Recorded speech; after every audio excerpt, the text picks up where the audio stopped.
Hello, everyone, and welcome to the Hit Zone with your hosts, J Hits and C Rob. Sit back, grab yourself a drink, and let's talk sports.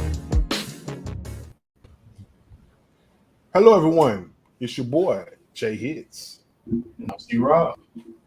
And together, we're the Hit Zone. Just two homeboys talking sports. Yo, C Rob, before we get started, man, there's a couple of things we got to do. First of all, what you drinking on? Bro, as always, your boy is on the official drink of the Hit Zone. Well, as for me, Mm. I'm drinking on the Blue Cowboys Kool-Aid. I suggest all you fans and listeners get you a cup. Yes, sir. How is that Cowboys Kool-Aid right now?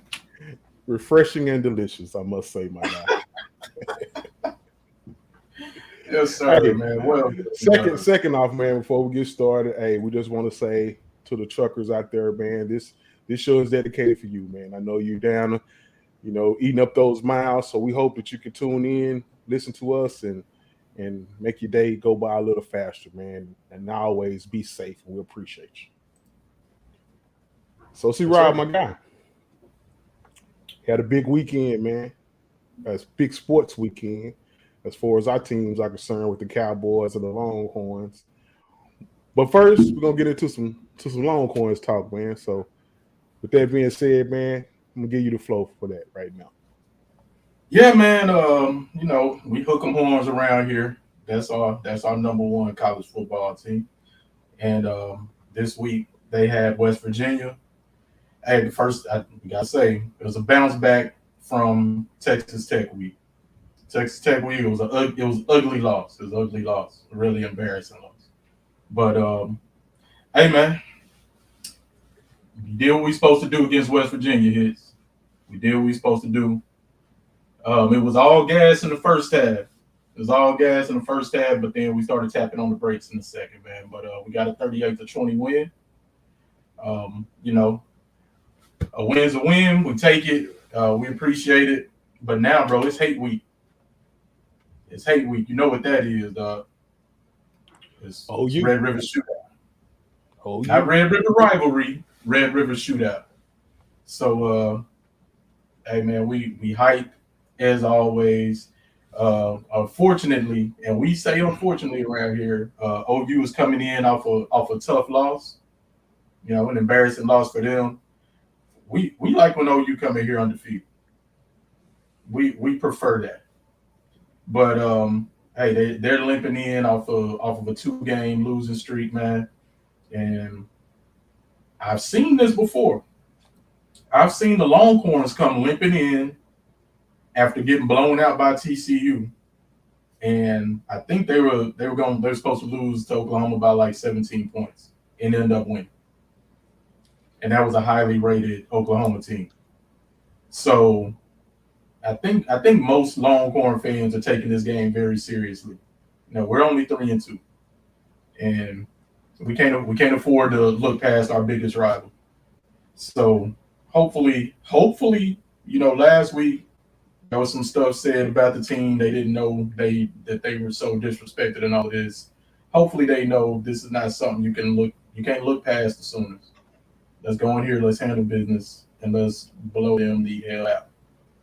All gas, no brakes. No letting up in the second half. Let's go on. If you can, put 70 on. That's what I'm saying. This is from Anwar Richardson on Twitter. It says Texas is currently 3-2, but its 2 losses are by a combined 4 points. 1 point against Alabama and 3 points against Tech in overtime in Lubbock. And both of those losses were without Quinn Ewers. So the expectation is for Quinn to be back this week, bro. Does that excite you? Yeah, of course it does, man. I feel like we're a better team with Quinn, man. What I saw in Quinn with Alabama, it gave me a lot of excitement, man. So yeah, I feel like Card he has improved as a quarterback, but Yeah. he's still lacking some of the things that Quinn gives you at that position. So yeah, I'm excited about that, no doubt. And just another Yeah. thing about the OU Texas rivalry, man. Another thing to consider. Uh, this is the first time since 1998 that neither team coming in this game is ranked. So hey, you can always throw the records out when it comes to this game, but Absolutely. now both teams are really desperate for a win. So yeah, Yeah. Hey, cool. Hey, cool. Yeah, we was looking forward to you chiming in, man. I think right now you're not. Maybe next week we'll see. We'll see. Maybe I'll be eating crow next week, but right now you might want to just fall back, bro, because y'all been getting y'all's tails beat. And hey, maybe we should have some purple uniforms. That we should come out in purple. You know what? If we came out with like some purple wristbands for this game, I wouldn't be surprised, man. Because Oklahoma the last 2 weeks against Kansas State and TCU has been a problem, a big problem. They haven't been able to stop the run or the pass, and don't know if their quarterback's going to play this week. It might be General Booty time, bro. we shall see. And just to put this out there also, cool. This is our last few head coaches, their second season against Oklahoma. So this is Steve Sarkisian's second year. Let's see if he can do what Mac Brown, Charlie Strong, and Tom Herman did, and that's beat OU. It's not a big ask, man. Just beat your biggest rival, bro. Hey, Cool said we struggling with purple, but orange got to go. Hey, man, we shall see, man. Like I said, I wouldn't mind if we had them purple Longhorn jerseys on this week just for y'all, but I don't think we're gonna really need it, man. Y'all. What's your I know y'all gonna be ready. I know they're gonna be ready. Hits that first quarter, they gonna come out fighting, and we got there to fight back. But if we can kind of have a stalemate or be in the lead after the first quarter, I feel real confident. What's your thoughts on the game, the West Virginia game? Oh man, you know what? It was. I told you, it was fun. It was fun. That first half when I told you it was all gas and no brakes. So here's what I'm talking about. That's Hudson Card. It's a Worthy. Easy pitch and catch. Easy. And when we saw that, we like, oh, okay. That's the type of defense they playing? Okay. Then they came out with this. The old double pass. Stavian Sanders quietly, I don't think it's really quiet anymore. He is coming, he's balling. He's an NFL talent already as a sophomore. Yeah. So I think they figuring out that he can stretch the field. He's more than just a, 10 yards and turn around or 5 and out tight end. He can really stretch the field like, something like what was the old Miami tight end? Shockey. Jeremy Shockey. He can get over there. Yep. And he's a decent blocker too. That's what I like about him, man. And that's what make you a high draft pick if you're a tight end is your blocking skill. Yeah, you can get down there, you can catch, but can you block? And that's the key. Yeah, he's a nasty blocker, bro. Like he don't mind, what we talked about a few weeks ago, playing to the echo of the whistle. And I like linemen and tight ends like that. Let's get nasty. We ain't being cute out here. So, hey, cool. Y'all better not have a linebacker on him. Is all I'm saying. That's all I'm saying, because you might get embarrassed, man. Also, man, the defense quietly is really playing well. The one standout is the game against Tech, and I think Tech was like 9 of 12 on fourth down. On fourth down in that game, something like that. Mm-hmm. Mm-hmm. Well, that means the defense was stopping them on third down. Yeah. Okay. So the defense played good enough to possibly win that game. Again, I don't blame the players for that. I blame the coach. And this dude. There's a reason why they call them bandits. 3rd down and 12. Daniels looking long. It's knocked away. Jameson been balling, bro. Quietly, he is making himself some money. Yeah. He's just small, man. If he was 6 foot, 6'1", he'll be the number one corner in the league. Talked about as the number one corner in college football right now. Because, man, like you say, he makes plays, man. Another thing, why he doesn't return punts anymore? Why they put Worthy back there? When he wasn't like our best punt returner? I agree. I question that too. And I don't like, but actually, I don't want to see either one of them back there because they're both too valuable. They're both too valuable to offense and the defense. So yeah, I don't want either one of those guys out there.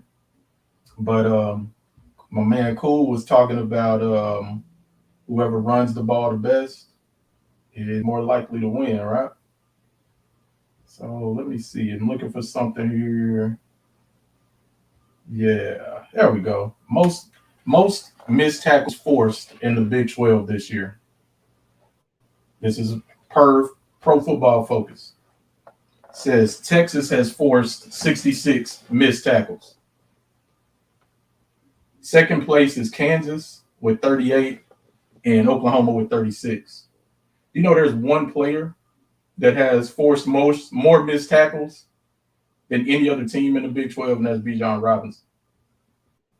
So he said whoever runs the ball the best.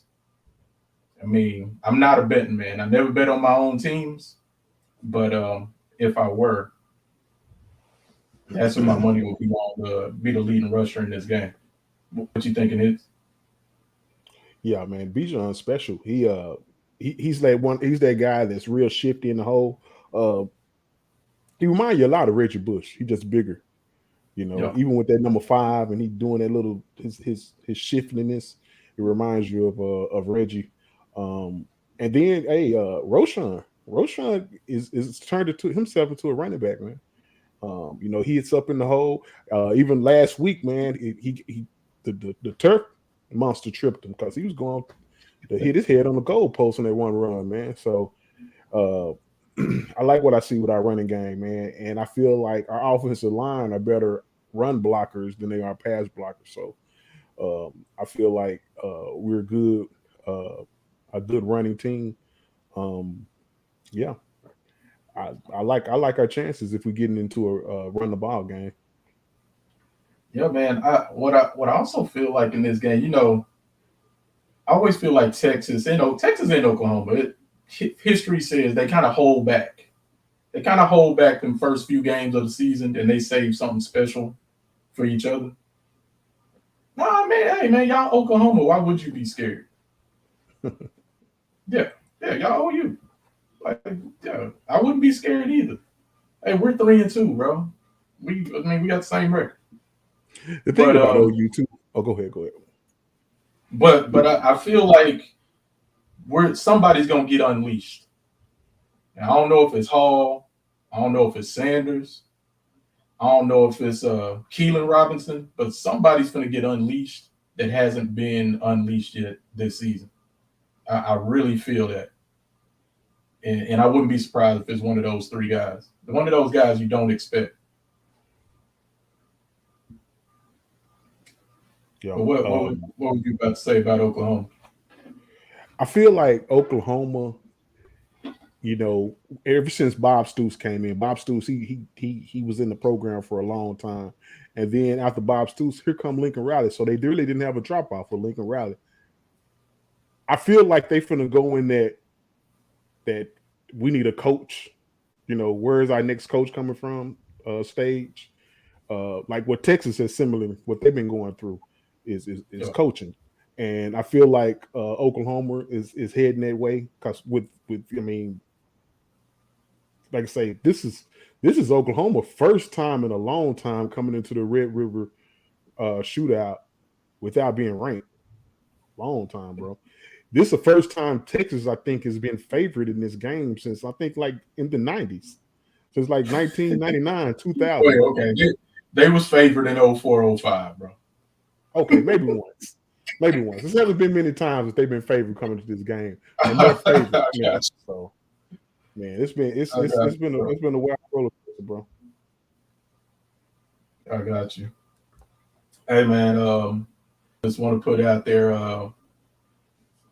A&M lost. Anything? Got any thoughts on on A&M? Yeah, man, that was it was crazy because they played Arkansas, right? Mississippi State. Mississippi State, that's what it was. Mississippi. Yeah, man, it was. I was watching that game a little bit, man, and yeah, man, A&M don't look too good, bro. Especially to have a college team full of 5-star athletes. Say, you might mess around and start seeing people sit out, and you're gonna be like, hey, why ain't such and such playing? It's because that dude had already said I'm hitting the portal. Yeah. Didn't the Evans kid hit the portal? Well, the thing is, can't nobody hit the portal like till December now. Oh yeah, that's right. They kind of put it out. Okay. Yeah. But yeah, there's a lot of rumors about one of their 5-star receivers and one of their 5-star cornerbacks might be hitting the portal. We shall see. But yeah, man, if you're gonna lose, you gotta lose and live in College Station. Like, come on, man, that's too much. What I was meant to say that Alabama and Arkansas game, the quarterback went down for Alabama. Young went down, and Arkansas made a move. Man, I was like, man, Arkansas finna get these dudes. And then Alabama just said, okay, we finna run the ball, and and the defense started playing, just balling, and then they bring in this quarterback who's looking like Vince Young out there, dude. Like, man, Alabama just keep getting rich, man. Like, who was this kid, bro? And so I'll tell you, that kid was committed to the Longhorns and then switched over to Bama. That seeing that speed and that takeoff, like, dang it, man. Like, Bama for real. You know, we used to joke about we don't rebuild, we reload. That's Bama, bro. God, that's what they do. No doubt about it. Yes, it's kind of scary, man. Just want to point out, like, I watched a little Pac-12 After Dark Saturday, and I did see Washington and UCLA. I mean, Washington and UCLA. That's a great freaking game, man. Yeah, was it? And UCLA is undefeated, man. Yeah. That might be that Pac-12 team. So, you know, people big on USC. That's because of their coach and their quarterback. Yeah, but they don't have a defense and they soft. And, exactly. UCLA is tough, bro. They physical. Yeah. So. Yeah, they built, and it took a while, man. But UCLA is one of them programs I pulled for. Heck, I kind of pulled for Washington too. I think both of them, their uniform is pretty dope. Hey, yeah, we feel UCLA is real. We feel like UCLA is real. USC is pretenders. Wake Forest, I don't know. Yeah, Wake. We'll see when they actually play. You know, the team that run that conference. We'll see. But hey, that UCLA USC game is gonna be fire this year. Hey, that'd be a cool hit zone road trip right there. Hey, might need to put some emotion on that. Might need to put some emotion. Just saying, man. But one more thing, as far as college football goes, you know, Texas Tech beat Texas last week. They won their Super Bowl. Yeah, they went up to Manhattan and lost. Yeah. There's a lot of people going up to Manhattan and lose. Yeah, man. Hey, you don't want. Hey, Norman and Austin, they ain't nothing. Waco, nothing. Fort Worth, nothing. You don't want to go to Lawrence or Manhattan, Kansas, because you might walk out with a.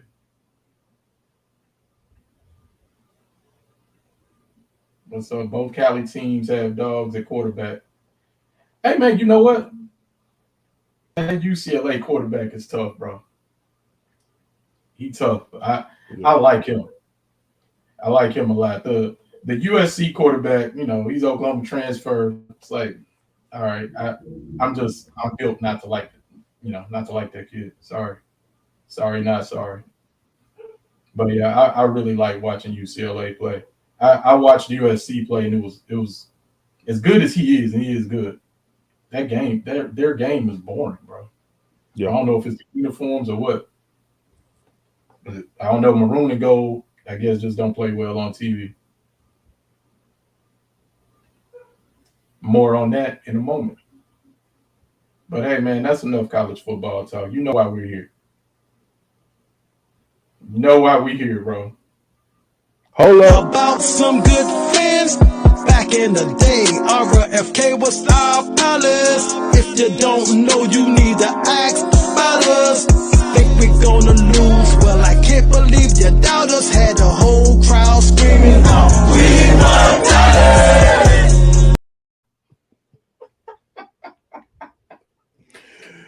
Say, bro, the Washington Redskins took 3 L's. The first L was for that song right there. Yes, sir. We want Dallas. We just knew that they was trying to rhyme all those words with Dallas. Ask about us in the palace. Come on. We knew what you was trying to get at. L. And you know what the second L was? Not outside the game. L. What's those uniforms, bro? Bro, is this the Steelers or the Red? The Washington? Which one is it? Bro, I thought it was Army, bro. Hey, they look good. But I thought that was the Army Knights. They get all dressed up when they play Navy and stuff. Do you get all that dressed up, man, to come to Texas and take an L? And take an L.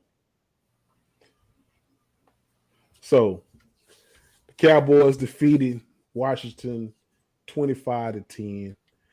My thoughts on the game is something like this, man. Cooper Kupp.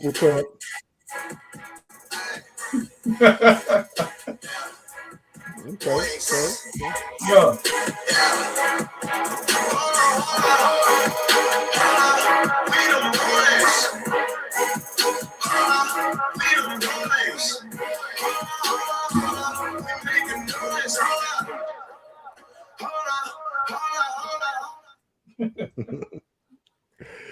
Say, my boy Braylon said the Commanders got to be the most non-threatening team name in the history, I swear. The Commanders. Yeah, I'm with you. They had options, bro. They had better options. Hey, football team was still available, and it would have been better than Commanders. That's wild. They should have been the presidents. But give me some thoughts on the game, man. You watched the game? I'm sure you did. Yeah, man. I watched the whole game, man. It was a lot of fun. Like I think I told you once before. It's like we was playing with our food, man. Like Braylon said, not the most non-threatening name. Like right now, the most non-threatening team. Because at no point was I worried. I was wondering, like, dang, it was taking so long. When we drove down twice and we settled for field goals and it's 6-0, I'm like, dang, man, one play, and they don't think they got a chance. And they got it. They was up 7-6. And then we put it on them, man. And we This has got his first catch. Realistically, you need 23 yards or so. One timeout left, can go anywhere. Wentz decides to go for it all, going deep, and it's intercepted. Trayvon Diggs. Boy, he's something else, man. What's your thoughts? First half. Well, and don't get it twisted, man. The Washington Commanders, man, they have a decent team, especially up front. Them boys up front, that was kind of the reason why I felt like we wasn't able to run the ball. But the only difference is we made a concerted effort to continue to run the ball. One thing about it, man, if you're trying to run the ball, if you don't actually run the ball and show that look to the defense, then who's gonna fall for the play action? You see what I'm saying? Who's gonna fall for the play action? You know, you have to show that you're willing to run, even though you're not getting the yards that you want to look at, and that's what I'm excited about with Kellen Moore, man. And yeah, because you got a defense, bro. You have a defense. Don't put your defense in harm's way. You know, hey, with a great defense, man, sustaining the drive, field position is key. You know, you got Trayvon Diggs. Hey, Terry McLaurin, man, this dude is a bona fide receiver in the NFL, man. Oh yeah. You know, Terry McLaurin, Scary Terry is what they call him. What they call him, bro? Scary Terry is what they call him. He wasn't so scary, son. You know why? Why was that? Because my boy took his handcuffs off, slapped it on his wrist, tightened it up, put his hands behind his back, and told him, "You have the right to remain silent." He locked him down, man. That's what that boy did. He locked him down, man. I thought, like I say, the key to that game was Kellen running the ball. There was one point of the game that kind of made me like, dang, Kellen, why are you not running the ball? We was up by 12 with 4 minutes left in the game, and he passed the ball 3 times in a row. You have to run the ball there, Kellen. You got to keep that clock rolling, man. At that point, our defense was gassed. I don't know. I think part of the reason Michael went out, you know, they say it was an injury. Nah, he was tired. He was sitting on his butt on the ground resting. He was tired, man.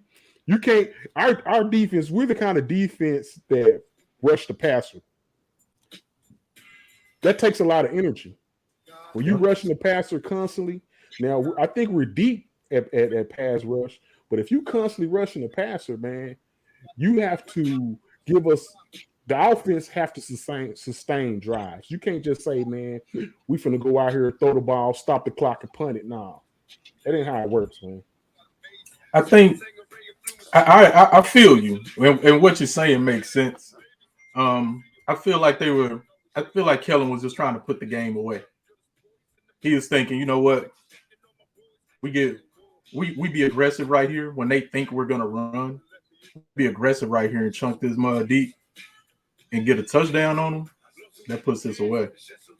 And there's some logic. There's some logic to that. There's some logic to it. And we've seen it happen this year already, where when you think like that and you do get that score, we've seen a team. I think was it the Jets? Was it the Jets in thinking Jets in Miami? But there was a game this season where a team had a 21-point lead and lost in the fourth quarter. So what you're saying does make sense. It's the safe play, but I think he was thinking it's Washington, so I can take a chance. Okay, that's my thoughts. If you want to give him that, but I feel that he's just that type of offensive coordinator, just want to put the ball in the air. And when you have a defense like we have, and you up by 12 points with 4 minutes left in the game, it's a wrap. You got to say to yourself as offensive coordinator, good, we're going to win the game. I just don't need to do nothing stupid. You know, now, if you got a defense like we had a couple of years ago and we up by 12 with 4 minutes ago, oh, no, we need to score. Put it in the air. No, that's not safe. But I feel like with this defense, if we had this defense when we played Aaron Rodgers back a few years ago when he came and marched down, we would have won that game. That's why I say, man, we have the defense to win, and that's what matters. Yep, that's facts, bro. They're just trying to get rid. I think that's going to be the game plan for most teams coming in to play the Cowboys. But you're right. But also with this, they just gave up 9 sacks to the Eagles. They just gave up 9 to the Eagles, and they saw what we did to the Giants. There was no way they were going to give up more than 9 sacks this week. No, they had to adjust. That's why I was like, oh, they're going to screen us to death. And they did. They did these 3-step drops and those quick throws, those wide receiver screens. Or they'll line the running back out at wide receiver and throw the screen. And look, and we still got home. That defense, man. I mean, we talked last week. You can only play who's on your schedule. We don't know if they played anybody this year. Looks like maybe they played 2 good teams, and the defense has held both of them to 20 points or less. That's special.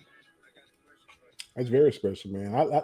The thing about our defense too is like what Braden just said. Donovan Wilson is next to get the bag. No doubt. I believe that totally, man. That dude right there, he makes our defense physical. Like, I know he's in for Jaron Curse, but let me show you something. Take that out for me real quick. All right. Shot this out real quick. Shout out to that boy Law Nation. He's a podcaster. He posted this. This is New Gen Stats. Top 10 safeties in 2022. Darwin James, who just got the bag, which you were speaking of, Braylon. Yeah. At number 2, Donovan Wilson, man. Donovan Wilson is playing his butt off, dog. Like, he brings a different dynamic to our defense. Like, there comes a time where Dan Quinn, he'll put 3 safeties on the field. Oh, yeah. He'll put 3. I got a feeling when Javon come back, he might take Van Der Esch off and have 4 safeties on the field. Because I think when he does that, what it does is it says tight ends, null and void. Ain't no tight ends gonna get anything. And we're big enough and physical enough at the safety position to still stop the run. Hey, man. Hey, golly, I hate agreeing with you like that. But, bro, I can see that scenario. I like how you think, because that's outside the box, man. If you got him out there. But what that requires is, and we talked about this offline, is this defense is playing very well right now. Very well. And we said those interceptions, those turnovers that we led the league in last year, they'll come, but what needs to happen is the offense got to start showing up. It's playing complementary football. If our offense starts showing up when Dak gets back, and we ain't even got to be the top scoring offense like we were last year, but hey, be a top 5, top 10, put pressure on the other team's offense to have to score points, then you unleash them dogs. Then, like you said, you got 4 safeties in. And you got everybody on the D. You got everybody just standing up on the D line. That's scary, bro. Yeah, it's coming, and I feel like that's part of the reason why Dan Quinn didn't leave. He's seen the potential that this defense had, and when you think about it too, man, what I like about the defense, man, like I feel like our linebackers with Van Der Esch, he's not. I feel like he's scared to stick his head in there now. It seemed like it seemed like he make the play 6 yards down the field because he don't want to plug up the hole. He kind of hit from the side. He do the Olay little dance and attack from the side. He get drug about a good 2-3 yards after contact. But I feel like if we get our linebacker play, and rumor has it, took the words right out of my mouth, bro. Rumor has it that Damone Clark, they put him on the 21-day list, man. That means he's destined to come back. Because it was rumored that he's probably this year was a wash. It's going to be a red shirt year, but he's coming back. And hey, I want all the Hit Zone listeners to go on YouTube and type this guy in and see what he brings to the table. Now, He had something similar to Van Der Esch with the neck. He had a neck infusion surgery. A lot of times that surgery, it makes you timid at linebacker. I think that's Van Der Esch's problem. When you got that neck problem, man, you get a little timid. But if he come in, he play, and don't forget, man, we got Jabril Cox coming in too. Jabril Cox, I think he just was put on the roster a couple of weeks ago. They bring him back a little slow. We got another rookie linebacker, Harper, man, that was making plays in the preseason. He was making plays in the preseason. They're going to be cutting good players. Yes.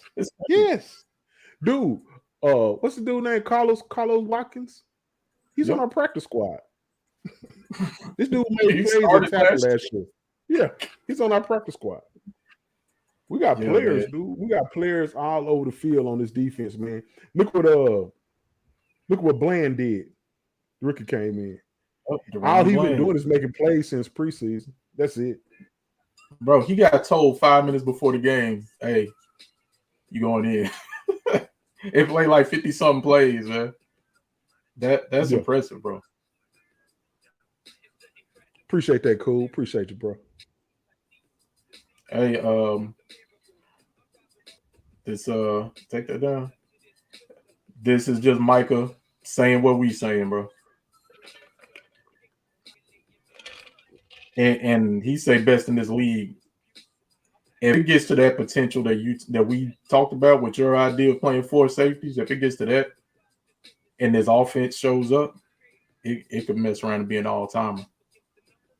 Because there's so many athletes on at every level. And they're fast. The Cowboys are fast-ass team. And big. Like, definitely big. That's scary, man. Like, the potential. And man, you remember everything we were concerned about going into this season. Mm-hmm. Not our predictions for the season. It was stuck like, hey, Tyron Smith is hurt. Let's name it. Let's put the list out there. What was our 5 main concerns? The offensive line, having to play a rookie, and then Tyron's hurt, probably out for the season. Gallup ain't playing. Washington got hurt. Losing Randy Gregory. Yep. And Randy Gregory, Connor Williams, and Lyle Collins. We were concerned about having to replace all these people, bro. And not only have we replaced them, all 3 of them are replaced. All 3 of them are hurt. We got better. All 3 of them, bro. All 3 of them aren't playing right now. Yeah, at their that's crazy. Team, so. Yep. It's really impressive, man. And hey, you can give a lot of credit to a few people, but I'm gonna give it to the head coach, man. I'm hard on Mike McCarthy. I've talked about wanting to get Sean Payton. Mike McCarthy is coach of the year right now. Nobody thought the Cowboys would be 3-1 right now, except And if you think about what he did last year with all the guys that got hurt last year, and it was a next man up mentality that he put on the team, man. There was a lot of guys that was out for a good portion of the season. And then that's when we seen, like when Michael Gallup went out. What was our slot receiver that he left last year? Oh, yeah. Dang it. Cedric Wilson. Cedric Wilson came in and balled, man. This year, we got Noah Brown. Noah Brown was on the team last year, but Cedric Wilson stepped in and took that. Now Noah Brown stepped. So, like you say, man, you can give the credit to a lot of people, but for what I've seen around here, we haven't seen it. There's several people that's been here for a while.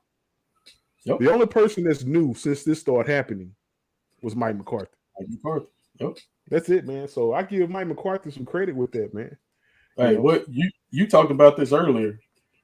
Under Jason Garrett, when Tyron Smith would get hurt, what would happen to our offense? We're done. It's over. We're done.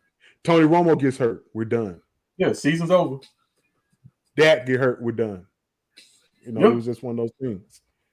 You know, Yeah. You remember that Man. year when Tony got hurt and we went through all those different quarterbacks with what's his name? We went through a slew of them. We went through a we lot. We couldn't win a game for a long time. I think Andy Dalton finally won us a game. Yeah, yeah. Wasn't the former Longhorn and SMU quarterback Garrett Gilbert? Yeah, Gilbert. Yeah. And we was like, man, he can throw a little bit. Yeah. Yeah, it was bad, bro. But we're 3-1. And my bad, we're 3-0 with a backup quarterback. So yeah, man. Props to Mike, man. This is a few stats from the game. Oh, hold on. Cool says, "Stir, what's up with CD now?" What we talked after the game, what we say? Play like a number one today. Hey, we got what you do. From now on, that's how you play. That's how you play every game, CD. From now on, no exceptions. Okay, no exceptions. You can maybe one game you can have like 4 for 80. That's your exception game. But from now on, you scoring at least one touchdown every game. You the go-to guy. Okay, you do that. You number one. We got no complaints. And we were gonna come to City. Hold on, bring it down. Take it down. We was getting there. Hey, this is some of the stats for the game.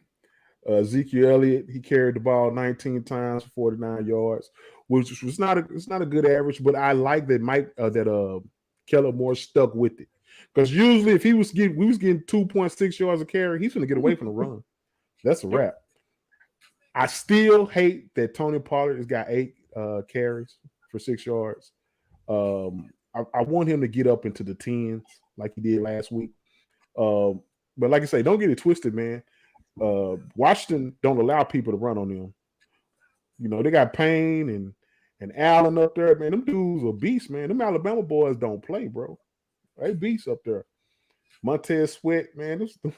Them dudes know how to play football up there, man. And that brings us to our receiving. CeeDee Lamb. 6 receptions, 97 yards, and a touchdown. That right there, that's number one. That's number one. And he did it when the team needed him to make a play. That's the thing. It wasn't like one of those situations where he's making plays when the game pretty much is in hand. Nah, the game was in doubt when he was making those plays, man. Of course, Noah Brown making himself a lot of money, man. He's remaining solid. 3 receptions, 61 yards. And then the return of Michael Gallup. Michael Gallup came back, man. Yeah, it was good. You can tell he was a little timid starting off, but he ended up with a touchdown, man. He made some pretty good catches. You know, I feel like as the season go on, he's going to get better in that role. And then we got James Washington coming back. Like I said, we really don't know what he brings to the offense, but I feel like he's a bona fide slot receiver, bro. And he's a deep threat. He can stretch the field. So you never know, man. He come back, he might take our offense to another level. And yeah, and let me say another thing here. Cooper Rush. Man, Cooper Rush, great quarterback, bro. Cooper Rush, I can arguably say that he might be the best second-string quarterback in the league. You know, he does what a second-string quarterback's supposed to do. He came in, won some games while the starter is healing. We get that, right? But Cooper Rush, don't get it twisted. He played Washington Redskins, right?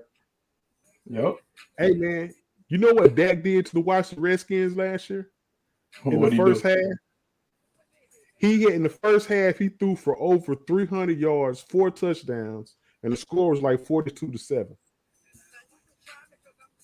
Dak Prescott threw 37 touchdowns and 10 interceptions last year, bro. You can't sit here and convince me that Cooper Rush give us a better chance to win.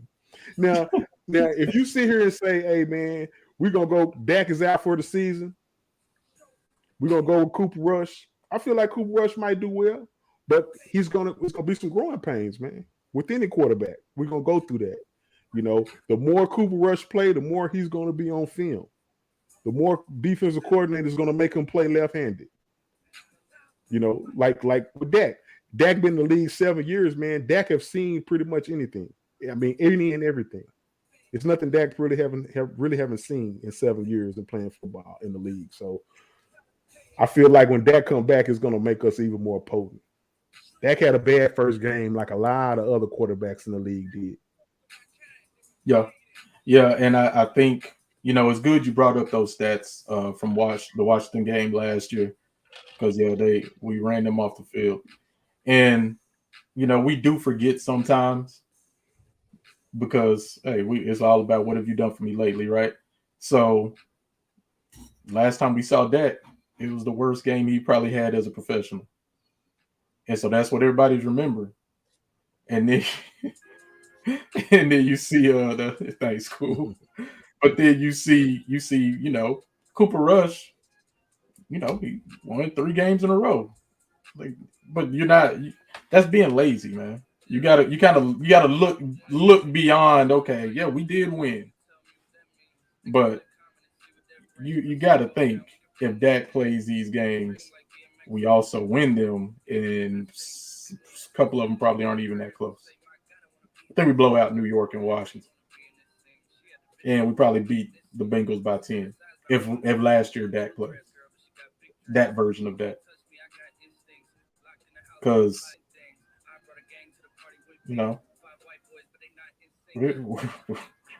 oh no, man! Looking at this is funny. I'm kind of changing the subject here, but the NFC East, man, didn't everybody say this was the worst division in football? That's what we've been told. That's pretty potent, bro. There's one team under 500.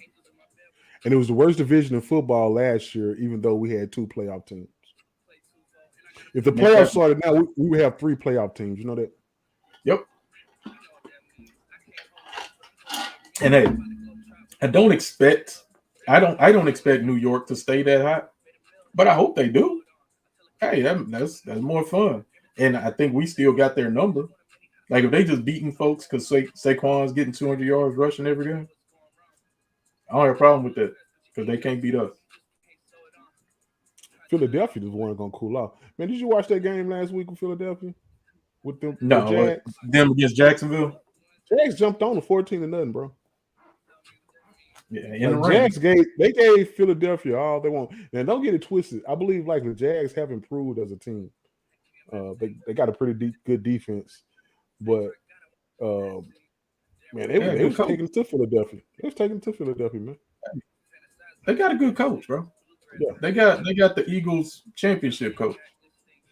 Wasn't it weird that the Eagles gave him so much praise coming back into Philadelphia? I get he won him a championship and he got a statue, but it's like, man, they gave this dude like a lot of praise. It seemed like to me, even the players and everybody. Like, it's weird. Bro, that you know what that is? You spoiled, bro. You liked them 3 Super Bowls, didn't you? You liked them very much. Didn't you? But did you see the dude? They took his jacket, like they did like a jersey swap, and the offensive line took his jacket. Bro, did anybody go up to Jimmy Johnson when he was at Miami and ask him for your jacket? Could you sign it and give it to us? It's a different time, bro. Yeah, in a different city, because Philly ain't won jack. So that's they better point. be thankful. That's they better be damn thankful for him. Yeah, and not just as a football team, as a city. Because I don't believe, like with the Mavericks only won 1. But I don't think if Rick Carlisle come back to the American Airlines Center, we just gonna stop down and throw him a big parade. And no, I don't feel like that. Well, we did a little bit. No, not like they did. But we didn't retire his number, exchange jackets and stuff. But they showed a little tribute video to him and gave him a nice little hand, and then we went on. I think the Pacers won that game though. Yeah, like come on, man. That's. I feel like that was very Philadelphia-ish. Oh yeah. I mean, it's the Eagles, bro. They finally got one. Hey man, did you see the game where Tua got knocked out? Yes. For the second time in 4 days, he got knocked unconscious. thanks to Connor Williams. Nah, bro. Hey, man, we've been going back and forth on this all week, y'all. He's What blaming number is Connor Connor Williams? Williams. He's blaming Connor Williams for allowing the sack. But just let me point out that Tua had like 8 seconds to throw the ball. You can't expect nobody to block for 8 seconds in the Connor NFL. Williams man was the one that was, but it don't happen often. It was his man, number 58. It was, bro. But man, I seen folks saying that oh man, what was it was the Will Smith movie where he played the doctor that was dealing with the NFL concussions. Well, anyway, that doctor is suggesting that Tua retire, bro. Is that serious? And I mean, I think he got like $50 million. Like, I don't know. I think I'd hang him up, bro. Yeah. You a 40-year-old man talking. But as a 24-year-old man, they didn't even know that. You're not gonna say that. No, man. People know your age, man. You be talking about you saw Drew Pearson play and all that. Nah, that was you that said that. But I did say they won Super Bowls while I was in high school. So there you go. They can put 2 and 2 together. Yeah, but yeah, man. So yeah, you know, when you're 25, you kind of feel like you're invincible a little bit. So yeah, Tua's not going to stop playing. If he was in his 30s, late 30s, whatever, then I think he would like Troy Aikman did. You know, hey man, they would just hang it up. But no, not at this age. Okay, hey man, I'm sure. Hopefully, he has like some good folks talking to him, and they breaking down the options. You know, do you want to be able to enjoy the rest of your life and know your kids and stuff? You know, we'll see, man. But football is my life. Hey, then all right, then, bro. Good luck. Yeah, but did you see this, bro? Oh yeah. Did you see this? Patrick Mahomes in pregame is doing a fadeaway jump shot with a football, a spin move fadeaway, and then does it in the actual game. Can I just say they kind of stretched that a little bit? That was a little stretch. He was playing around with the football. We done that a million times with a guy holding his arm in a circle, and they translate that into that damn play that he ran. That was a little stretch, dog. No. Hold on. That video is cut from the beginning. He did the exact same thing. He did the spin move. Yeah, but it's kind of a stretch. Nah, man. That dude might end up being he ain't gonna have the same amount of trophies as the GOAT, but he might go down as being the best quarterback ever when he hangs him up. That dude's amazing. And every time I see him do stuff like that, it just makes me think, what if he'd have went to Texas, Oklahoma, Alabama? Oh my gosh. He might have been the greatest college quarterback of all time if he was able to, play with a full team. That dude's amazing. That boy's good. He's good. Yeah, he's done it, but I'm gonna get off of him. Hey, so this is the updated ESPN power rankings. You see America's team on there? Say, man, look.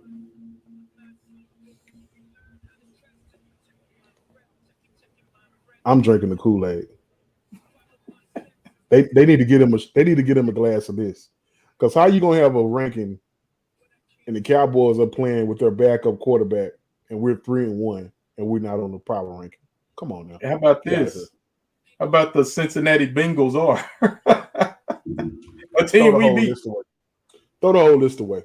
Whose ranking is this? First of all, ESPN. You said ESPN. Get out of here. Get out of here. First of all, pull Yeah, that list man. back up. Pull that list back up real quick.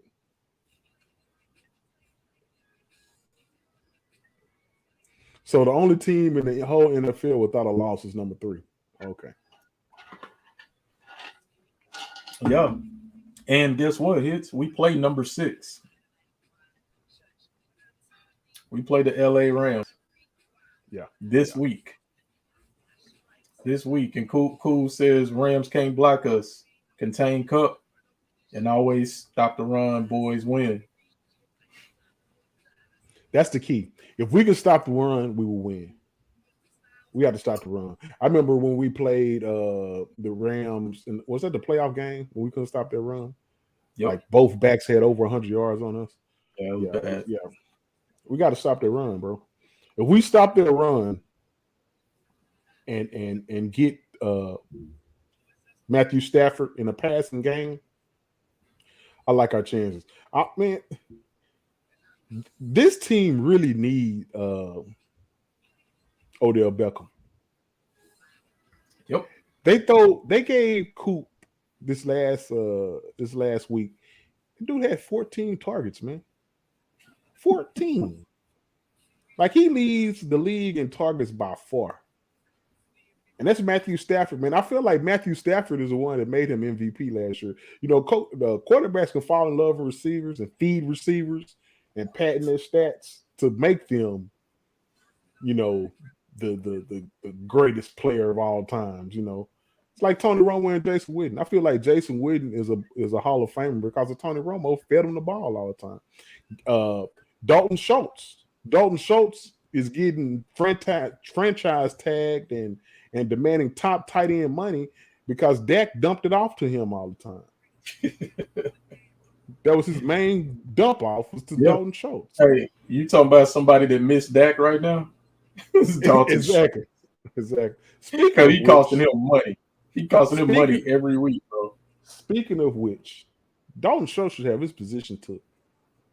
Because Ferguson and Vandershot, they're better blockers, and I feel like they give you more in the passing game than he does. Yep. Yeah. I think everybody's watching that and is like, yo, these rookies can play. I feel like Tony Pollard. They try to get Tony Pollard. They try to get Tony Pollard on the end, and he had a hard time getting the corner this past week because Dalton Schultz was blocking. Dalton Schultz, when Tony Romo, I mean not Tony Romo, when Tony Pollard does get the corner, it's a holding. It's coming back. You're like, oh, he got the holding. Okay, so the question is, why did they put Pollard in? The only time they put Pollard in on his packages, Dalton Schultz is the tight end. They trying to trick the defense, so we not gonna run it. See, look who's blocking. Sick.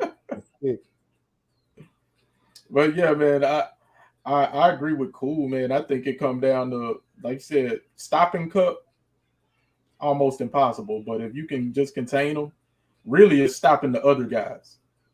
Stop the other guys. If Cooper Kupp in the game with 8 catches for 80 yards, you probably won the game. Yeah. And you know, I don't know how much of a road game this is for the Cowboys. I think the stadium is probably going to be about 60-40, 60-40, 75-25. There's a lot of Cowboy fans in Southern California. So I don't know how difficult it's going to be for Cooper Rush to move the offense. You know, it's going to be a little noise, but I think he'll be able to keep his cool.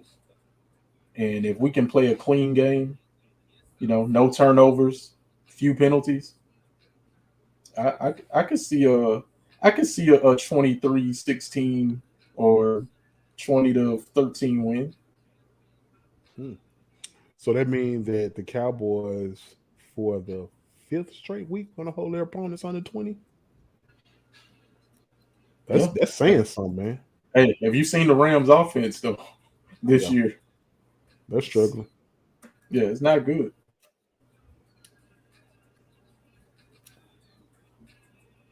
Yeah. You said they miss Beckham, and it is clear. And he should actually, if he re-signs with them, he should like ask for more money because they need him. That they need him more than he needs them. The Yeah. 49ers always beat the Rams, but they whooped up on them. So You want to say something else? Hmm. That game wasn't as close as that score said. Yeah. Well, just going around the NFL, man. Let's look at a couple scores, man. Like we mentioned, the Jaguars and the Eagles, their game, the Eagles won 29-21. But like I say, man, the Jags was in that game all the way out. Like it wasn't decided until the end. It was a good game. Yeah. Also, we got the Bills over the Ravens 23-20. That was a good game. Yeah, man. Yeah, I feel I'm starting to feel bad for Lamar right now, man. And the Bills, they just all of us predict them to have a really good year this year, at least the AFC Championship game. So they just doing what they do. The Cardinals over the Panthers 26-16. Oh, Kyler Murray got him. Hey, man, that's good for them. That's the good battle for of the Heisman, the battle of the Oklahoma Heisman Trophy winners. Yeah. I think Panthers on the clock, bro. There's only so much longer this thing is going to be sustainable. Somebody's got to go. Probably the coach and probably Baker too. Yeah, the Raiders 32-23 over the Broncos. Are the Broncos the most disappointing team in the league so far? Raiders close to it too. But I mean, the Raiders signed a wide receiver. Denver signed a quarterback because they thought they were a quarterback away. Yeah. And we all agree they got receivers. Their defense is good. But man, Russell's been awful. Yeah. It's surprising, man. Hey, smart on him. He got his money before the season started. Mm-hmm. And I think is it fully guaranteed? I think it's mostly guaranteed. So hey, man, he robbed them. No doubt. Next, we got the Packers 27-24 over the Patriots. That was an interesting game because the Patriots played with a backup quarterback, with a third string quarterback. Mm-hmm. And hey, Rodgers came through, but that's not a good look on their defense for sure. Yeah. The Packers, I feel like they're the middle of the pack, man. I don't feel like they're the top NFC team so far. Yeah. Like we said before, I don't know for certain who is, but I don't think it's them either. Next, we got the Kansas City Chiefs 41 and the Bucs 31. Again, another game. That score makes it seem closer than it actually was. Hey, Chiefs put it on them. It don't seem like they really missed Tyreek.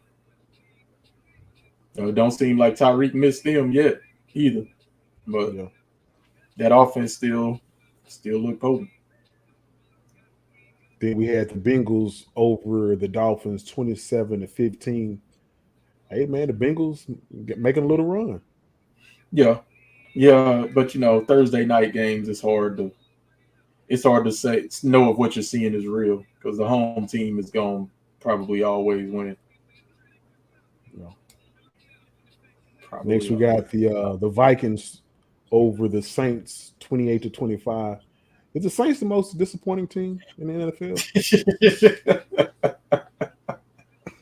Well, I think it's probably Denver, but yeah, 1A, 1B. Yeah, man, I know my Saints fans got to be hurting right now, and yeah, this is a shock. This is a shock. No, I think I said last week. I thought the Saints would make it to the championship game, but maybe I was drinking that Kool-Aid. You know, they put a little something in that Kool-Aid for the Saints. A little something extra in there. I think it's a hurricane. But yeah, man. But I must have bought in because I was thinking, yeah, you know what? This coach is just as good as at regulating Jameis Winston and keeping the offense safe as Sean Payton. And nah, not so much, man. No. I was tuned in to the Who Dat podcast, the Saints podcast, Keeping It Real Who Dat podcast with Dolph 17. Man, them boys on suicide alert over there, man. Like they doom and gloom, man. Hey. They're wearing all black. Hey, the sky's falling. The sky is falling, boy. I'm telling you. Man, it's not that bad, fellas. Hang in there. Yeah, no doubt. Moving on. You got the Jets over the Steelers, 24-20. Nothing to be really excited about that game. The Steelers put their rookie in his first pass was an interception. So yeah. So there's that. So was Tony Romo's. Okay, well, hey, if this dude turns into Tony Romo, hey, Mike Tomlin, you'll be coaching for another 10 years. No doubt. And we got the Giants over the Bears, 20-12. Are you buying into the Giants? No. but no, man. I like Saquon. Like, I don't hate the Giants. I don't know. I think that's the team in the division I hate the least. Yeah. You know, Washington and Philly. Philly, obviously, right now is the most hated. But yeah, man, I like the Giants, man. The Giants have beaten the teams they should beat, and that's a sign of getting better is when you beat the teams you should beat. Yeah. That's what they're doing. So my hats off to them. Good coach, man. They're getting coached well this season. You can tell.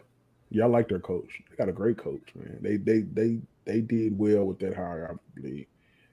I don't know how their drafting is going to go. Which they drafted pretty well this last draft, but who they get? Thibodeau? Was it Thibodeau when they first picked? Yeah, and he hurt. Yeah, he's hurt. Yeah. Hey, better them than us. I agree with that, man. And that's it for our scores around NFL. Hey, what's up? What's up, Sprinkles, Joe? What's going on? What's up, Sprinkles? Hey, if you're watching right now, go ahead and hit that like button. We appreciate it. If you can share it on your profile, that'll be much appreciated. Also, too, we pushing for 100 subscribers, y'all. We almost there. I believe we probably at like 68, 70 at this point. So, man, if you haven't subscribed, go ahead and hit that subscribe button, man. You know, we're going to do something real cool for the 100 subscribers. So if you can go ahead and, like we always say, tell a friend to tell a friend, man. We appreciate you. Yeah, man. Yeah, for sure. And we just want to hold on. Let me see here. Got a comment. Bears are wasting Fields' talent. I don't disagree with that, man. It's like they made a point not to draft any real weapons, man. Yeah. And I hate when you try to evaluate these quarterbacks. You don't put anything around them. You can't evaluate them like that. And I feel like when they go to a team and it's nothing around, they get gun shy, they get hit, they get, and they get discouraged and it kind of ruin their career. I hope that's not the case with Fields. But yeah, man, the Chicago is not going to put anything around that guy for him to succeed. So it's looking like that. I feel like in a couple of years he'll be that journeyman, that kind of Teddy Bridgewater, just kind of hanging around and every now and then mess around and have a good season, but nobody's gonna fully invest in them, and it's a shame, man, because I really had high expectations for him. Yeah, I like But the yo, kid, man. let me ask you something, man. What's up? We here in North Texas, man. Switching it up a little bit. We here in North Texas, and something happened last night. Judge hit his 60-second home run against the Rangers, and so all the talk today has been, who's the real home run king? Me personally, I feel like it's Barry Bonds. No doubt. In my lifetime, greatest baseball player I ever seen. I mean, the dude's amazing, and you can say what he may have done. All I can say is I don't think steroids would make you see the ball better. Don't give you more muscles in your eyes. Doesn't make you think, oh, let me hold and get till I get my pitch. Oh, that's a ball. This dude had more walks than anybody, more home runs than anybody. And for me, I mean he had 73. Like that's the record. That's it. Yeah. What you think? Yeah, man. I mean, it's one of those cases where, they want to say that Barry Bonds cheated. He took steroids, but he never tested positive. Mike McGuire, Sammy Sosa, these guys tested positive. Barry Bonds have never tested positive. It's on some he say, she say. And that's whack. And in my opinion, personally, my whole opinion with the steroid era is, they always doing it, including the pitchers. So I feel like, let them all in the Hall of Fame. If you want to put an asterisk by it, you don't really have to put an asterisk by it because the fans does that. The fans say, "Hey, we know what the 90s were or whatever," And it's the same situation with baseball. Baseball is such a hypocritical sport. They're hypocrites because Babe Ruth is a Hall of Famer. All those guys that played back with Babe Ruth, and at the time, they didn't allow black people in the league. And everyone knew that the best players was in the Negro leagues. Yep. So it's no one, they didn't say, let's take Babe Ruth out. And it's just one of them cases, man. Yeah, I'm like you, man. Barry Bonds will always be my home run king. It's neat that Aaron Judge is doing what he's doing, and he did it in Texas. Like what you were saying about the Texas Stadium. Hey, all the major, everything major, the insignificant that's happened at that stadium was for another team not named the Rangers. There a World Series has been played at their stadium, at their brand new stadium. A World Series is played there. Guess who wasn't in it? The Rangers. What kind of craziness is that? The AL record home run, because that's what Judge got, that was hit at their stadium. There's been 2 no-hitters thrown at their stadium, but guess who didn't throw them? It's amazing. Exactly. Really cool. He pitchers was on roids too, so yeah. I mean, like what I say, it was a roid era, and just leave it at that. If you got the numbers to go in the Hall of Fame, put them in the Hall of Fame. Yep. Dude, we knew what we was watching. We knew what we was watching, and we kept watching. But now it's a problem. And I really feel like it's media pushed, it's media motivated. Like they want us to help. They want us to hate Barry Bonds. They want us to hate him. But I don't hate him. I knew what I was watching, and y'all know what y'all was watching too. Allegedly. Exactly. So before we get out too, man, we didn't give out our MVPs, man, of the games for the Longhorns and the Cowboys. That's facts. Well, look, let me do the Longhorns, and I'll tell you our offensive MVP was Xavier Worthy. I mean, this dude caught a touchdown, and this dude threw a touchdown. how can you not be the player of the game? And There's a reason why they call them bandits. 3rd down and 12. Daniels looking long. It's knocked away. all he does is make plays. All he does is stop the other team's best receiver. That's it. Oh, yes, sir. Jameson, you are the hit zone defensive player of the week. And as far as the Cowboys, man, defensively, the player of the week for me.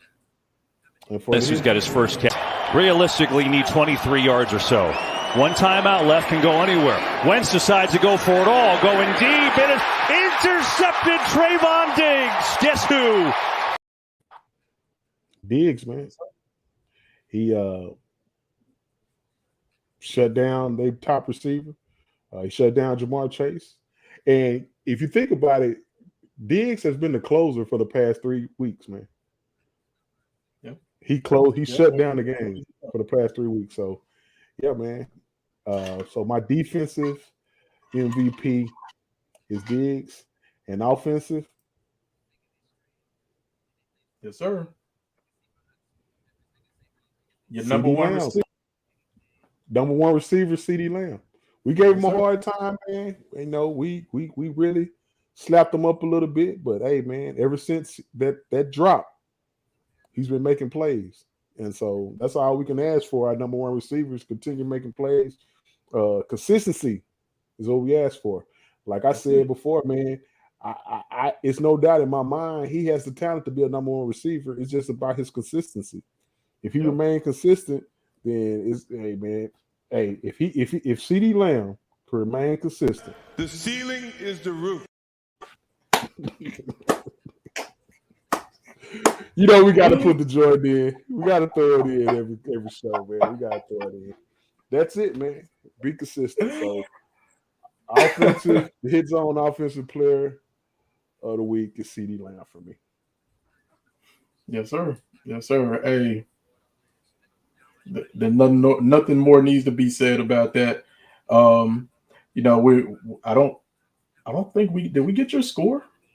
Did we get your score prediction for last week? No, for this week against the Rams. First of all, can I brag a little bit about my score prediction for last week? All right, go ahead, man. I came within 3 points of getting it, dog. My score prediction was 28. Was hold on, I got it right there. I'll tell you exactly what it was, man. Tell you exactly what it was. My score prediction was 28-7. Yeah. And I think mine was 23-10. Okay. Who's there? You was close. You was close. Oh man. Nobody was going. Anybody that said they predicted 25 was a lie. Yeah, 25 is a weird number. So the Rams, what's your prediction, bro? What's your score prediction for the Rams? Yeah, man. And also, hey, if you're listening, put your prediction in the chat. We want to see yours. We also keep a record of the guys in this chat and their predictions. So if you hit it on the number, we're gonna shout you out. Yeah. I think I said earlier, like something like 23-13, something like that. Favor who? Cowboys, man. I hate picking the Cowboys to win. I know. That's why I got to ask you, C-Rob, because you shaky when it comes to Cowboys, bro. No, man. I keep it real. Should have the C. Roberts Keeping It Real America's Team podcast because I keep it real, bro. Okay. I won't leave. Okay, Mr. Keep It Real. 23-13 is your prediction. And look, I think I'm 3-0.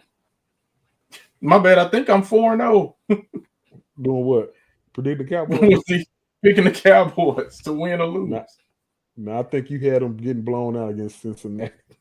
I ain't have them getting blown out, bro. But yeah, you're right. I'm 3-1. Hey, the internet, the stuff you see on the internet stays there forever. We can go back. Nah, you're right. You're right. I think I said like 27-10. You're right. So yeah, I'm 3-1. Okay. That ain't bad. Hey, my score, 28-14, man. Cowboys. Hey, man, I just hope. Oh, wait. All right, you writing those down? Mm-hmm. Oh, hold on. Let's see. We got a comment here.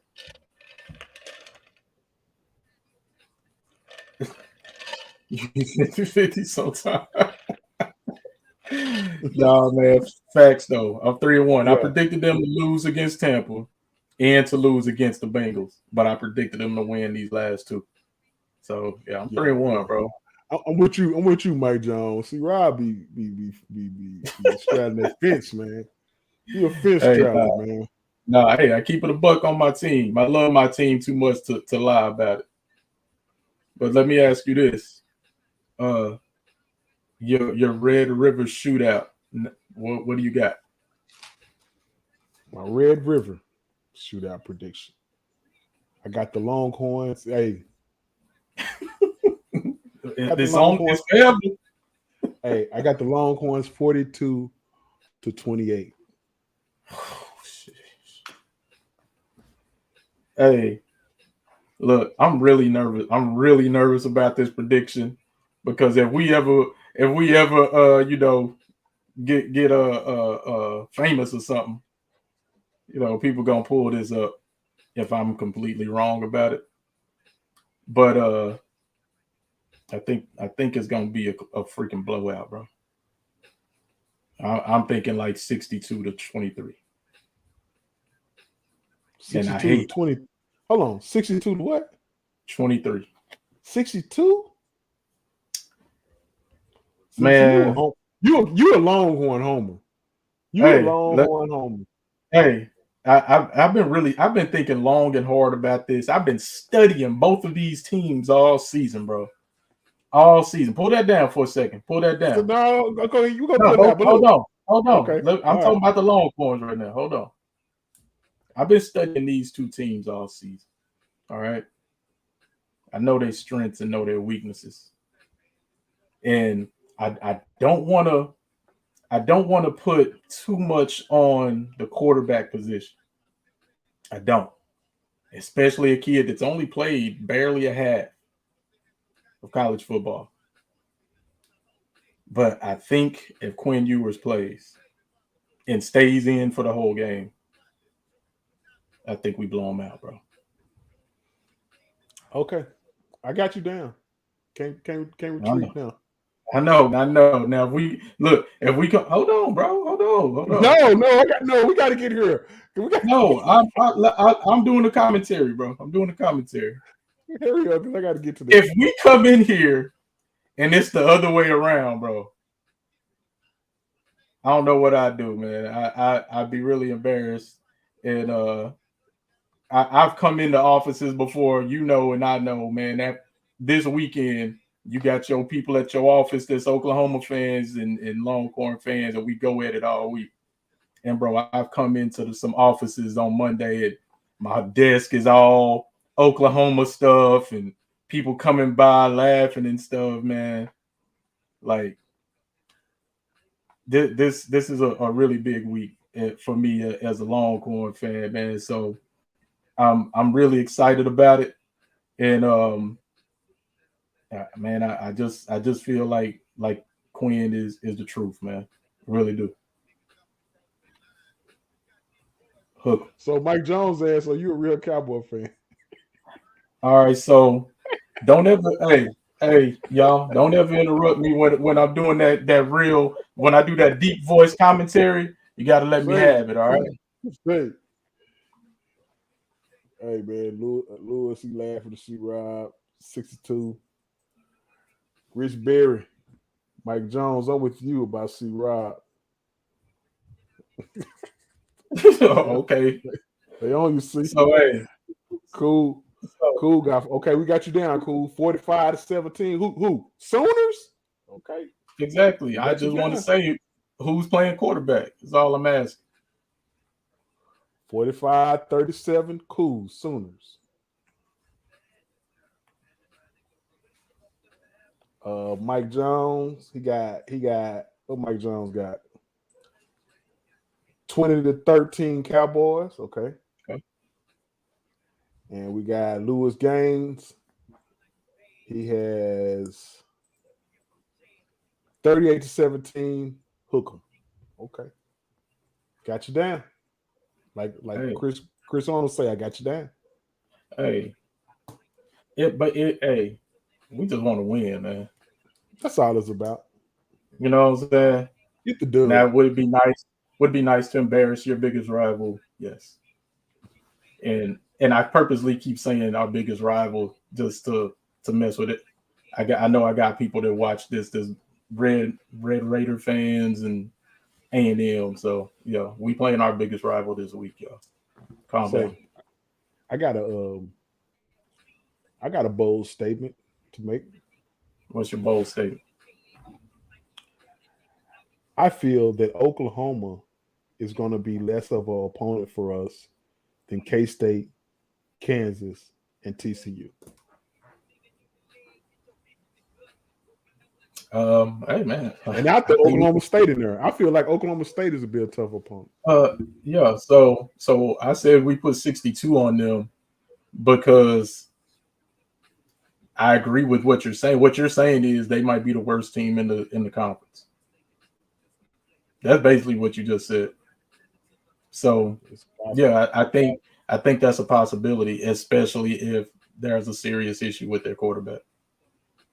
Especially I don't know if they're gonna turn that defense around. I don't know. They might this week. I don't know. I feel like the Big 12 has more parity than any conference in college football. Yeah, anybody can beat anybody. From bottom to top, man. There's no team that can say we're finna dunk like Alabama. They're gonna run through Vanderbilt. 90%. They're gonna run through 95% of the SEC. You know, him and Georgia for that matter. But the Big 12, it's hard to say that, man. Yeah, man. Yeah, I can't tell you who's the bad team. Nobody can. Anybody can beat anybody. And it's cool and it's scary at the same time. I don't like that. Oh yeah, we enemies. We enemies for one day. A different time. You right, Lou. We enemies for one day. Yeah. Yeah, for sure. But I like sending them home out the fair like that. That man, that's. And then when they win, they hang out at the fair. You hear me? What's that? When they win, they hang out at the fair. Yeah. When you lose, you gonna go home, bro. Let's go home. But yeah, man, it's good times, man.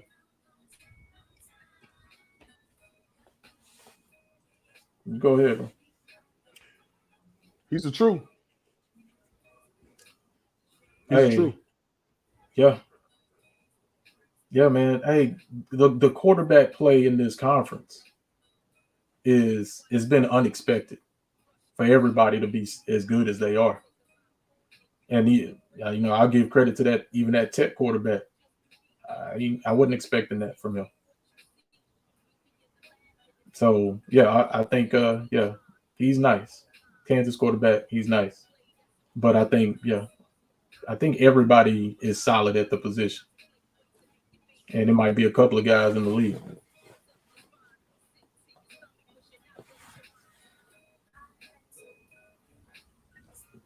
But back to y'all talking about am I a Cowboys fan? Say, man. If being a fan means you gotta lie to yourself, then I don't want to be it. Man, this is my thing about fans, man. Hold on. I'm on like a lot of fan, not fan, but like fan kind of pages, like on Facebook and stuff. Longhorns and Cowboys and stuff. And I don't know if you see this or not, but you see if somebody complains about something that happened in the game, somebody complains about the team. Like, oh man, CeeDee Lamb, man, this, and man, if we keep playing like this, we're not gonna be good. And then people will say, oh, well, if you're gonna be like that, then you're not a real fan. Or why are you on this page if you don't believe in the team? Like, nah. If believing in the team mean You just gotta have blind faith and just have this great expectation all the time. I don't want to do that in sports or politics. That's just weird. Like, if our team sucks, we need to say we suck and expect better. Well, the Cowboys don't suck. They haven't. Right now, they don't. They was a playoff team last year. This is my thing, man. Fan is short for fanatic. Yep. Fanatics are unreasonable. If you're a fanatic, you're unreasonable. Your fanatics, like, you're over the top. That's just what it is. Now, there's some teams that, yeah, okay, I like, but I wouldn't say I'm a fan. When I say I'm a fan, if I'm a fan of a person, man, I'm fanatic about that person. If I'm your fan, if I'm a fan of a team, now I can like you, that's cool. But when you're a fan, man, you kind of over the top, bro. Hey, nah, man, we gonna win a Super Bowl every year. Yeah, I think in the traditional sense of the word, when they first came up with it, what your definition is correct. But now, dude, life got too much. No, life got too much other stuff going on to be like. There's teams like that. There's fans like that, and you see them at the games, face painted, and whole body painted, and they all about. That's a fanatic. That's a fanatic. We're not like that. We're not at every game. No, that doesn't mean you have money. Nope. There's people that just sit out there at the stadium. I've been there. They don't go in. They don't got tickets. That means you have a lot of time. They're fanatical about it. Or their whole entire house is cowboyed out. Those are fanatics. That means you have a lot of time on your hand. So that's the traditional sense of the word. A fanatic is fanatical and crazy. Yes, agreed. Yeah. But most of us aren't like that. You can also be a fanatic saying, "Hey, man, if you think that the Cleveland Browns are gonna win the Super Bowl at the beginning of the season, you're a fan. That's fanatical." It's not fanatical. That's every fan. No, it's not. No, it's not. A fan gonna root for his team, man. Thick and thin. I don't have no other team. I root for my team, man. That's not the point I was making, though. The point I was making is you can root for your team, what you just said, and hope and pray that they win. But when they're not good, you can say they're not good. You don't say your 1-15 team is no, man. We still the best team in the league, though. I don't care. No, but that's what I'm saying. No, we're not good, but next year we're gonna win the Super Bowl. That's just how it go. That's how it goes. That's a fan. That's always gonna be our hope and our expectation. Yeah, that's a fan. Because we think we deserve it. Yeah. And we think our team's good enough. Yeah, a fan, man. Hey, because especially in NFL, we all about the same. All the team, like I asked you last week, which team in the NFL is the best in NFC? You don't know. So yeah, I can sit here and say I can argue you that the Cowboys is a great team just as well as the Philadelphia can argue with this, just as well as Green Bay, just as well as any other team. So yeah, man, I feel like my team is better. I feel like my team is better than all those teams in the NFL. In the NFC. Yeah, you're right. I feel like we're just as good as any team in the NFC. And I feel if there's come down to one game, and if we come down to one game, I'll take my chances against anybody. We can whoop anybody. That's how I go. On any given Sunday. That's football. Yeah, they made a movie about it. So I definitely, if we in the Super Bowl, bro, I definitely take my chances against the Chiefs, against the Bills, against Lamar, whoever. Say, I'm drinking the blue Kool-Aid, bro. I drink Cowboys blue Kool-Aid. No doubt about it. I'm a fan, man. You know what I'm saying? Hey, now look. You know, there's this thing that's been going around for the past few years. I'm a realistic fan. I hear that a lot. I'm a realistic fan. You know, okay. I'm just a fan. Ain't nothing realistic about it. I'm just a fan. And I'm just a fan that keeps it real. But hey, Before we get out of here, we got one more thing to cover, man. What's that? Little slumber, little issue we got to address, man. Hell, Tight end Gavin Escobar, he passed away, man. I think he was on a hike or something kind of thing. He's mountain climbing, bro. Yeah, he lost his life. He leave behind 2 kids and a wife, man. He was only 31 years old. I remember this kid, man, playing with us. You know, he made some plays at times. You know, but we just want to say RIP to Gavin, man. Yes, sir. RIP to Gavin. I believe he said he leaves a wife and 2 kids. So yeah, man. Yeah, prayers to him and his family and his teammates. No doubt. Got anything else, C-Rob? Yeah, man. Just want to thank everybody again for checking out the show, man. We appreciate all the comments. We appreciate the views. You know, even if you got us playing in your background, man, y'all looking out for us. We a family. We appreciate y'all. And man, we just want to ask for y'all's continued help, support. You know, share the show, please. You know, we'd appreciate it. You know, share it if it's on YouTube or Facebook. You know how help your boys out, man. No doubt about it, man. And like I say, we're trying to get to 100 subscribers, so that's our goal.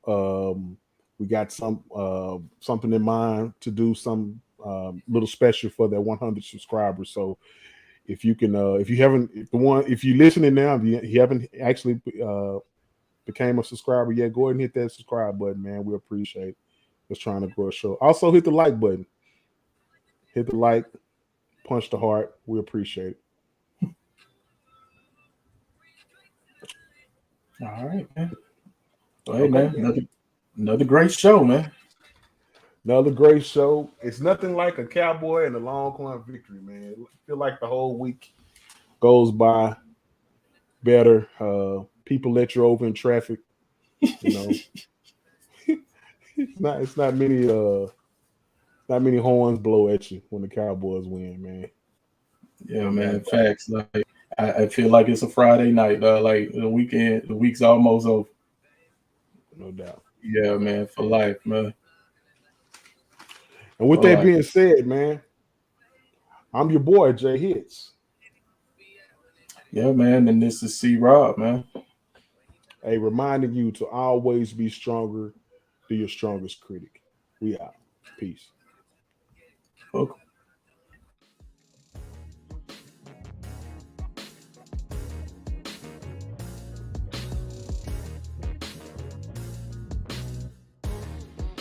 Thank you for watching today's episode.